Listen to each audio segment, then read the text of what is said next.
en cualquier hecho paranormal, lo mismo que en cualquier milagro, hay dos causas.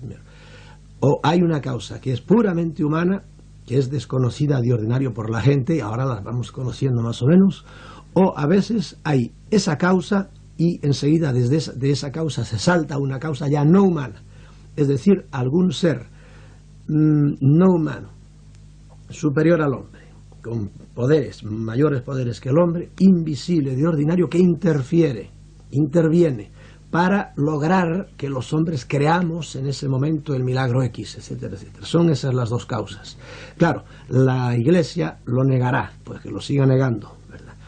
Y otros, en cambio, también, por ejemplo, la pura ciencia, muchas de estas cosas no las admite. Pues muy bien, que lo sigan sin admitir.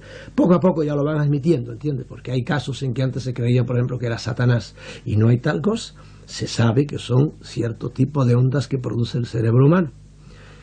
Por ejemplo, aquí, nada más empezar a oír esto, escribí aquí, Alarcos. La batalla de Alarcos fue por el siglo XIV, porque aquí en España. En esa batalla, los cristianos vieron a Santiago Matamoros, es decir, miraron para el cielo y vieron a un señor, que ellos creyeron enseguida que era Santiago, estaban luchando contra los moros, y en un caballo blanco, y eso les dio un ímpetu tremendo. Dios está con nosotros, Santiago y cierra España. Pero, en la misma batalla, los mahometanos vieron otro caballo blanco, no sé si era blanco el caballo, vieron otro caballero, otro jinete, y claro, ellos creyeron que era Mahoma, y se dieron leña, pero con un gusto tremendo, y hubo muertos tal, que probablemente eran lo que querían las entidades, que hubiera mucha gente muerta, y por eso incitaron a los dos para que peleasen, y nosotros, los hombres, como tontos, ¿verdad? Porque eso es lo que han hecho estos, manipularnos siempre, como tontitos, pues peleamos, o ellos en aquel tiempo, peleamos y hubo muertos, que era lo que les interesaba a las entidades. Por eso este libro que tienes aquí delante se llama La Granja Humana. Somos una granja, se ríen de nosotros. Estas entidades no humanas superiores al hombre, lo que la Iglesia llama ángeles o demonios, lo que los orientales llaman asuras o dakinis o devas, ¿entiendes? Seres que están más arriba de nosotros y que no son dioses, según el Dios con mayúscula, al cual cree la gente, ¿verdad? No son, sino unos seres que son superiores a nosotros y que yo a veces les llamo dioses con minúscula. Una entidad o dos o tres jugando con los pobres fanáticos que van allí, haciendo que crean una cosa. Y vuelvo a decirte, hay apariciones en donde lo único que se aparece o lo único que trabaja es la mente enferma del psicópata, aquel que tiene visiones y apariciones y oye cosas y por ahí. Y ahí tienes la palabra los psiquiatras. Pero hay apariciones donde los psiquiatras no tienen nada que hacer, sino que un hombre cuerdo, hombre o mujer, cuerdo, que tiene a lo mejor sus títulos universitarios, con sentido común, de repente empieza a oír voces o empieza a ver cosas. Y no es su mente la que lo hace, no, sino que el pobre es víctima de un juego. Y en el Escorial, una pobre mujer llena de buena voluntad, madre de 7 hijos que se llama Amparo, pues un buen día, y ella que era muy poco religiosa, pues empezó a ver encima de un fresno, como suelen ver todos estos videntes religiosos, cerca de un árbol y de agua, porque yo fui allí y también a ver dónde está el agua, a 4 metros, no estará a unos 8 metros del árbol, ¿verdad? Porque tiene que haber agua, siempre, porque ellos necesitan agua. Igual que si tú ves que hay animales, muchos rumiantes, ¿vale? Pues busca que tienen agua, porque si no se van a donde haya agua. Esta gente necesita una energía que sacan del agua también, y de otros sitios, pero suelen ser sitios muy húmedos siempre. Y esta mujer, pues ¿qué pasa? Que ella cree que es la Virgen, que va a ser la pobre, ¿verdad? ¿Qué va a ser la pobre ante un fenómeno así? Ante el sol que se mueve, ante ella que empieza a sangrar, ante ella que está aquí y está en otro sitio y qué sé yo, y que se curó además de una manera violenta y milagrosa cuando estaba en el hospital. Lo que hace falta es que la gente esté preparada para, leyendo un poco más, para conocer que estos fenómenos no son lo que parecen ser, son reales, pero no son lo que parecen ser. En los llamados por la Iglesia milagros hay miles, pero es que todas las religiones, el que quiera ver milagros, yo le doy una dirección, va a la India y ve a Sai Baba, que está vivo todavía, porque yo tengo apuntado aquí Meher Baba, otro de estos santones, otro de estos cristos orientales, que hizo milagros también, y tengo aquí apuntado otro fundador de religiones, que este no sé si vive todavía, ya lo dudo, Bapak Subud, el fundador del Subud, también hizo milagros tremendos. Antes se convirtió de una manera rarísima un día. Bueno, pero pero Saibaba vive todavía, y ese hace milagros. Y el catalán Monseñor Claret y Clarà, que parecía un chocolate, pero no, era el fundador de los clarecianos. Hizo también, fue un hombre, un psíquico enorme, hizo cantidad de lo que la Iglesia llama milagros, pues, porque era un gran psíquico. Y cada uno lleva el agua a su molino. Los orientales, viendo a Saibaba hacer milagros, y muchos occidentales, porque desgraciadamente hay mucho que va a la India, y se hacen unos fanáticos terribles, y lo dejan todo, venden todo, y se van a la India a vivir, a ver aquel santón, aquella encarnación de Dios, que eso creen ellos que es para su mal. Eso es caer en fanatismo. Los orientales y algunos orientales llevan el agua a su molino y se hacen más creyentes todavía, en este caso del hinduismo. Los aquí que vean en Oriente o en Occidente, que vean una imagen de la Virgen haciendo esto, un santo Cristo exclamando, se hacen más fanáticos todavía. Lo que tiene que hacer el ser humano es, ante estas cosas, primero verlas un poco más racionalmente y estudiar, leer, no hacerse fanáticos. Hoy día hay una cantidad de fanatismo al viejo estilo, de religioso, ¿verdad? Y fanatismo al moderno estilo. Todos creyendo en gurús, todos creyendo en bobadas de pitonisas y pitonizos y una cosa increíble. Y eso es otro tipo de fanatismo, invocando a ouijas o espíritus a través de ouijas y muertos y una pila de cosas. Y cuando uno realmente estudia eso, seriamente, tranquilamente, dice uno, santo Dios, ¿cómo somos manipulados? ¿Cómo juegan con nosotros? ¿Cómo nos hacen hacer? Yo conozco gente que porque les han hablado, y yo no dudo que les hayan hablado, han dejado todo absolutamente y se han ido. Pues han dejado su patria y se han ido a lo mejor a evangelizar a otro sitio, o se fueron al Perú para entrar allá en contacto con sabe Dios quién, o mira, los testigos de Jehová que están ahora tan de moda. ¿Por qué nacieron? Porque un pobre psicópata llamado Russell, dirán, ¿cómo le llama psicópata a Russell? Fue un perfecto psicótico, no psicópata, ¿verdad? Con diploma, yo creo, en su casa. Y él fue el fundador de los testigos de Jehová. Y ellos, y antes de ellos, los adventistas, fundados por otra psicópata. Mejor dicho, no, William Sell vino antes otro, era un hombre. Pues estos también oyeron voces, se fueron a una montaña en Massachusetts, a final del siglo pasado, unos a principios del siglo, otros, y allá esperaron el fin del mundo, y abandonaron a sus hijos y a todo.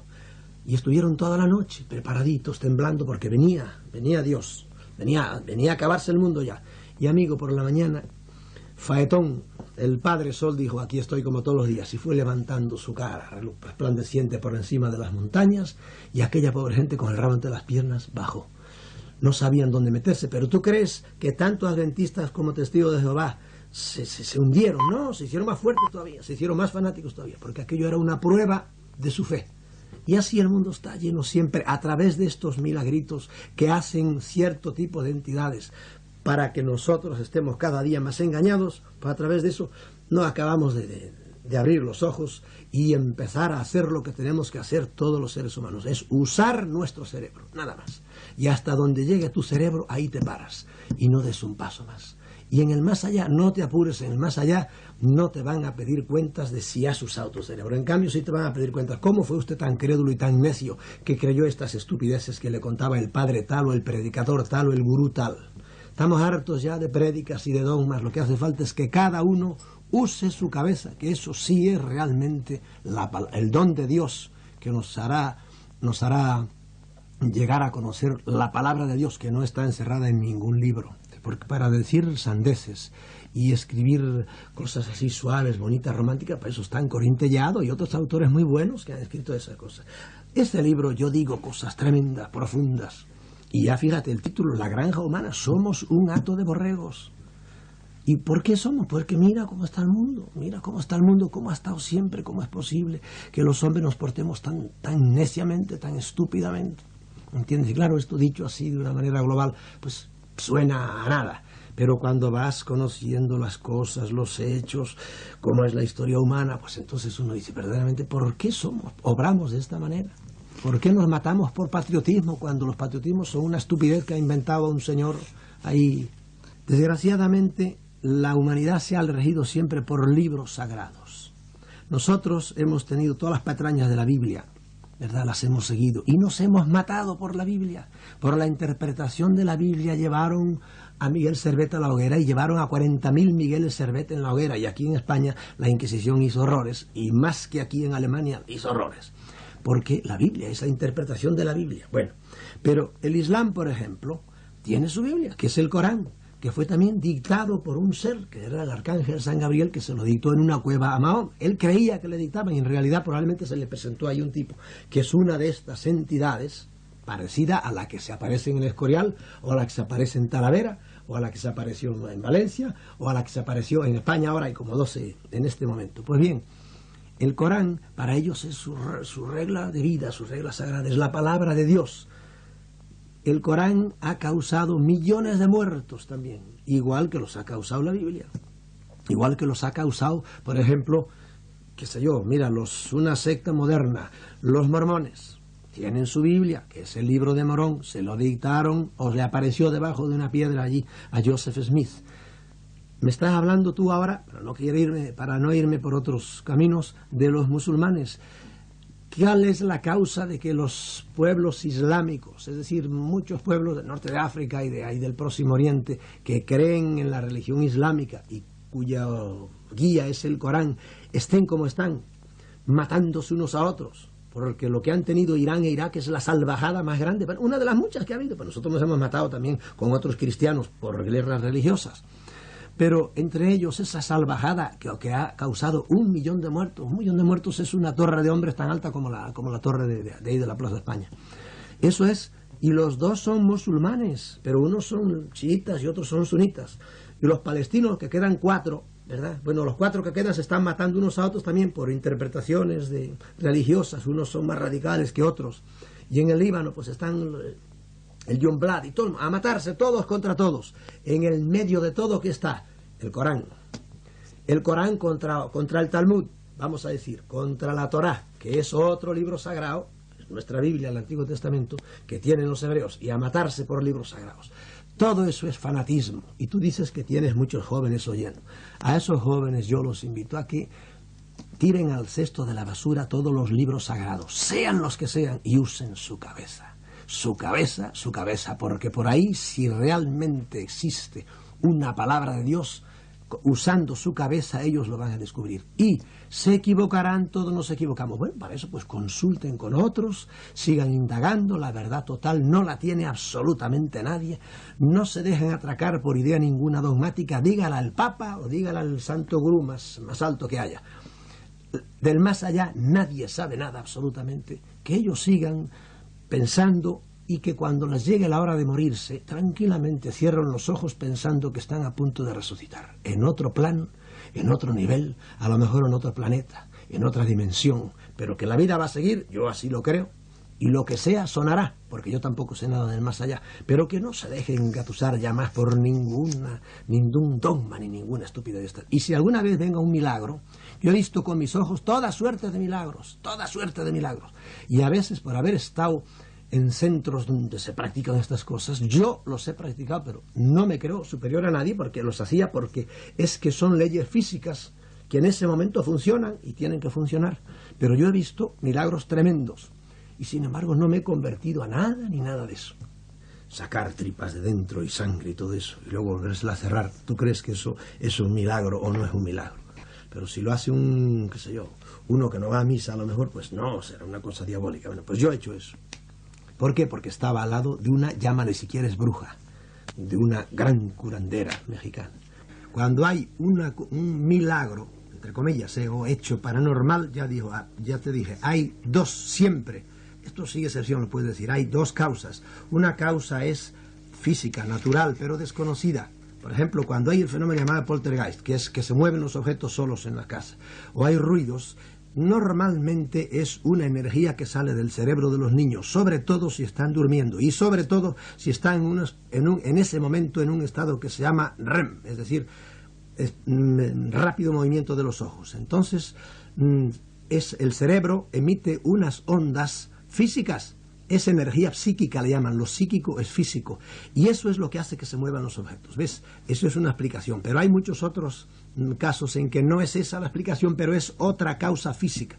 De modo que, repito, cuando hay un hecho paranormal, que la Iglesia le llamaría milagro, una de dos: o es una causa física desconocida, perdón, porque sigo con mi afonía, o es una causa ya no física, diríamos sí física, pero no humana, sino suprahumana, extrahumana, causada por entidades, seres que no son humanos. ¿Quiénes son esos seres? Son, primero, entidades, es decir, gente que existe. Segundo, invisibles la mayor parte de las veces, que a veces se pueden hacer visibles si quieren. Tercero, superiores al hombre, superiores en fuerza, en poder, en conocimientos. ¿Y qué otra cosa te puedo decir de ellos? Traduciéndolo en términos inteligibles, es lo que las religiones llaman o ángeles, o devas, o asuras, o dakinis, o pitris. ¿Entiendes? En el cristianismo le llamamos ángeles o demonios. El cristianismo cree que existen unos seres que son superiores a los hombres, a los cuales llama ángeles, y eso es un dogma de fe. Yo no soy en este momento nada cristiano, pero hay que admitir, en este caso, me acojo a lo que diga el dogma. El cristianismo cree eso, por si tú eres cristiano. Y por lo tanto, de esos es de los que yo hablo. Si actúan positivamente son ángeles, si se actúan negativamente son demonios. Esos son los que muchas veces hacen lo que la Iglesia llama milagros. ¿Para qué? Pues para muchos fines, aunque solo sea para divertirse, para acentuar la fe de uno, para meterle miedo a otros, etcétera, etcétera, para dominarnos, tal como yo digo, en la granja humana. Tú sabes que eso es igual al milagro que tienen los italianos, el de Nápoles, el de San Genaro, y hay otra licuefacción por ahí. Ahí ciertamente es un milagro muy curioso ese. Yo, por supuesto, no me hago de San Pantaleón, no me hago devoto de él por mucho que repita el milagro todos los años, ni de San Genaro, ni de ninguna cosa de esa. Ahí probablemente es la telergia generada por las mismas mentes de los creyentes en él. Probablemente. O también puede ser que haya, como te digo, una entidad que ya fomenta ese milagro todos los años para que la gente crea más. El hombre ha venido aquí para evolucionar, igual que el niño. ¿Cuántos años tiene? 5. ¿Qué tiene que hacer? Crecer. Crecer físicamente, coger un poco más de estatura. Segundo, crecer intelectualmente. ¿Qué sabe ahora? ¿Sabe leer? Bueno, pues tiene que no solo leer, sino saber muchas más cosas. Y entonces tiene que seguir evolucionando en otros niveles de los cuales no voy a hablar ahora. ¿Qué hacemos en este mundo? Evolucionar en 3 niveles. Evolucionar primero intelectualmente, conocer cada vez más y no contentarnos con lo que nos diga la televisión o la radio, o la revista Hola o la novela última del folletín X. Hay mucha gente que se queda en eso. Segundo, hay que evolucionar después de mentalmente, intelectualmente, hay que evolucionar éticamente, hay que defender el bien, hay que defender lo bueno y no ser un egoísta, vivo yo, engordo yo y los demás, allá ellos. Tercer nivel, hay que evolucionar estéticamente, hay que crear belleza, hay que mejorar este planeta en que vivimos, porque hay mucha gente que no en este particular, acomplejados porque los ha dicho la Iglesia, pues creen que gozar es pecado. Eso todas las religiones nos lo han metido. Sería muy largo hablar de por qué nos dicen eso las religiones. Pero no, señor, hay que disfrutar lo que se pueda, no a costa del otro, sino valiéndose uno de sus propios medios, pero hay que disfrutar. Para eso hemos venido a este mundo, no para andarle haciendo reverencias y sobre todo haciéndole sacrificios a ningún Dios. Dios que pide sacrificios no sirve. Dios que pide sacrificios debería retirarse por abusador. Que las dignísimas autoridades se hayan dedicado a mentirnos durante muchos años, bueno, allá ellos, nos mienten mucho. Usted sabe que lo primero que hace un político es mentir. Y allá ellos. Pero ahora, pues mucha gente ya le va pasando lo que a usted, que se dan cuenta de que nos han engañado y se acabó. Ahora, hace usted muy bien si lo toma con serenidad, con tranquilidad y no se hace ningún fanático como otros que enseguida se ponen a subirse a los montes para ver si le siguen hablando. No, el fenómeno tiene muchas más complicaciones de las que parece. Es una manifestación de una entidad. Tiene suerte, no ha vuelto a pasar, mejor olvídese de todo eso y no tenga miedo, ¿entiende? ¿No? Lo que yo más le recomiendo es que usted no tenga miedo ninguno, absolutamente. No esté pensando que si va a volver o no va a volver, ni haga nada, diría yo, contra eso. Olvídese del asunto y se acabó. Yo estuve apartado de los micrófonos de Radio Nacional y de cuántas radios había en España, pues por, no sé, 20 años por lo menos. Y entonces, claro, uno tiene cierta cosa reprimida. Y lo grande es que ahora se le se les da oportunidad a la gente que discrepa, sí, diga. Lo que causó que yo me separara fue que escribí un libro que se llamaba Mi Iglesia Duerme, un libro muy respetuoso y un libro para monjas piadosas, que hoy día no lo suscribiría. Y ese libro fue el que motivó que el general, entonces era Rupe, pues me dijera que era mejor que me fuera, porque sí, porque etcétera, y hubo grandes discusiones, y presionado por el cardenal de San Juan de Puerto Rico, pues entonces, como dice el documento, separamos nuestros caminos. Eso fue hace ya bastantes años. Eso fue lo que motivó la cosa, no fue que yo en un momento malo así, ni hablar. Segundo, otra razón que te podía darte es que yo descubrí, sobre todo después que salí, empecé a notarlo antes, que había sido en cierta manera engañado, porque yo creía que, como le pasaba a Luis Funes, al cómico ese francés, una vez tiene él un diálogo muy rápido y le decía a uno, ¿cómo? Pero usted no es católico, le dice, pero usted no se da cuenta de que todo el mundo es católico, la Virgen es católica, Dios es católico, todo el mundo es católico. Y yo cuando salí me di cuenta de que los católicos somos una minoría en el mundo, una minoría. Y los cristianos, todos juntos, ¿verdad? A pesar de que nos matamos unos con otros, somos todavía una minoría. Y que solo los chinos, ellos solitos, son más que todos los cristianos juntos. Son 1.000 millones de personas. Y entonces digo, ¿y a dónde va a ir esta gente? Esto seguro debe haber una cola de chinos delante de Dios, para ver si los manda al infierno o no, porque aquello, estoy hablando un poco con caricatura, pero es así. Descubrí también que en el orden intelectual, a pesar de que mi carrera duró 16 años, y después de eso estudié psicología, me habían cerrado muchas de las cosas que debería haber sabido, como es, por ejemplo, la comparación de todas las religiones. Yo, para mí, el día que descubrí que Krishna había nacido el 25 de diciembre, pregúntenle a un hindú si es cierto o no, que había nacido de madre virgen, que había muerto en la cruz, que le habían atravesado el costado cuando estaba muerto, que había resucitado